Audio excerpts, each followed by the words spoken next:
دغه ناسته چې د امنیه قومندانۍ د جرمونو سره د مبارزې مدیریت او سیمه ییز کنترول مسولینو پکې برخه اخیستې وه، د خپلو بېلابېلو فعالیتونو په تړاو د امنیه قومندان ته معلومات ورکړل.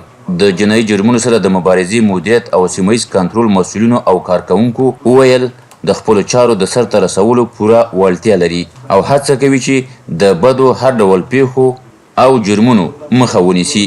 د کونړ امنیه قومندان مولوي ضیاءالحق حامد د یادو مسؤلینو وظیفوي کړنې او لاسته راوړنې وستایلې. وی ویل هر ارګان هغه وخت ښې لاسته راوړنې لرلی شي چې خپل مسؤلیتونه وپیژني او په ښه توګه سرته رسولو کې یې ګامونه واخلي.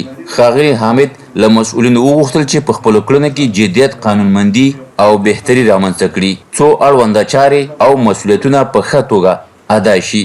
د کونړ امنیه قومندان د خپلو څرګندونو په ترڅ کې د دغه ناستې برخوالو ته یو لړ نورې لازمې سپارښتنې هم وکړې.